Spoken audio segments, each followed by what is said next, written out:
პოლიტიკური ოპონენტების რეპრესიებისთვისაც ოცნება უკვე კონკრეტულ ნაბიჯებს დგამს. უახლოეს პერიოდში აპირებს საკონსტიტუციო სასამართლოს მიმართოს სარჩელით, რითაც კონკრეტულ პარტიებს აკრძალავს ოცნება გეგმას აკრძალოს კოლექტიური ნაცმოძრაობის წევრები, როგორც თვითონ უწოდებს, ამაში კი მოიაზრებს 10-მდე პარტიას. ასევე ამ სარჩელში იქნება კონკრეტული სახელები და გვარები ადამიანებისა, რომლებსაც ოცნება ნაციონალურ მოძრაობასთან დაკავშირებულად მიიჩნევს და პოლიტიკურ საქმიანობას აუკრძალავს მათ. ინი ბალანჩივაძე გვეტყვის, როდის დაიწყებს ოცნება დავას მასვე დაქვემდებარებულ საკონსტიტუციო სასამართლოში.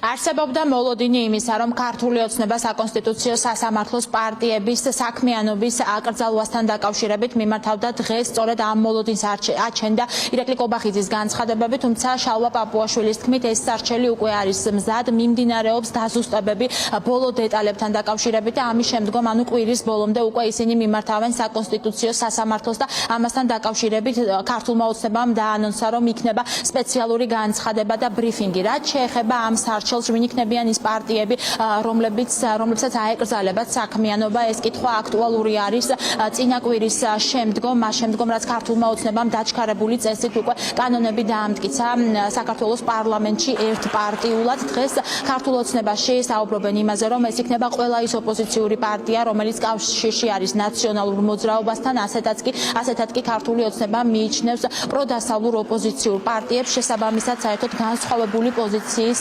არარსებობა სურს ახლა ქართულ ოცნებას ქართულ პოლიტიკაში, რაც შეეხება უკვე დღევანდელი ბრიფინგის შემდგომ, რომელიც მოვისმინეთ გახარიას გუნდის მხრიდან, გაჩნდა კითხვა, შეეხება თუ არა ეს ყველაფერი გიორგი გახარიას გუნდს და სარჩელში იქნება თუ არა საუბარი გახარიას პარტიის აკრძალვასთან დაკავშირებით და დღეს ქართულ ოცნებაში ამაზე შეიძლება ითქვას, რომ ერთმნიშვნელოვანი პასუხი ვერ მივიღეთ, განსხვავებული პასუხები აქვთ ქართული ოცნების წარმომადგენლებს, გვეუბნებიან, რომ ეს არ არის კავშირში, თქვათ მაგალითად მანდატების გამოყენებასთან, თუმცა მეორეს მხრივ ისინი ამბობენ, რომ შესაძლოა ამ შემთხვევაში იყოს გადაწყვეტილება მიღებული კონკრეტულ პირებთან დაკავშირებით და კონკრეტული პირები ჩაიწერონ სწორედ ამ სარჩელში. მე მაყურებელს შევახსენებ, რომ ქართული ოცნება გარდა პოლიტიკური პარტიების აკრძალვისა, ასევე აპირებს ამ სარჩელში ჩაწეროს სახელები და გვარები იმ პირებისა, რომლებსაც პოლიტიკური საქმიანობა საერთოდ აეკრძალებათ.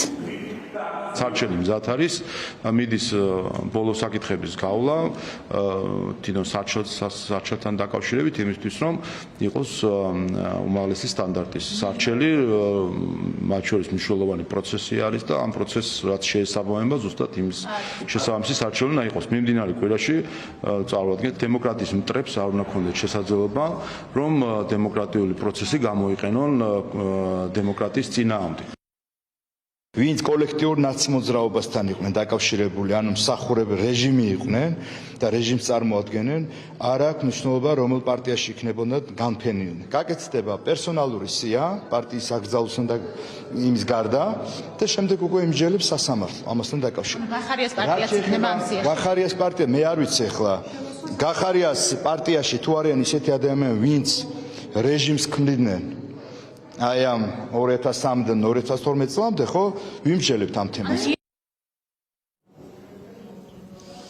მოკლედ ქართული ოცნების პარლამენტმა გასულ კვირას უკვე დაჩქარებული წესით დაამტკიცა კანონები, რომლითაც საკონსტიტუციო სასამართლოს აქვს შესაძლებლობა აკრძალოს ის პოლიტიკური პარტიები, რომელთა შესახებაც სარჩელში იქნება საუბარი. ამ კვირის ბოლომდე უკვე მიმართავს ქართული ოცნება საკონსტიტუციო სასამართლოს და ისინი მოითხოვენ პროდასავლური ოპოზიციური პარტიების გაუქმებას და ასევე ამ სარჩელში საუბარი იქნება კონკრეტულ სახელებსა და გვარებზე, რომლებსაც უკვე პოლიტიკაში ყოფნის საშუალება აღარ ექნებათ, თუ მსგავს გადაწყვეტილებას მიიღებს უკვე საკონსტიტუციო სასამართლო.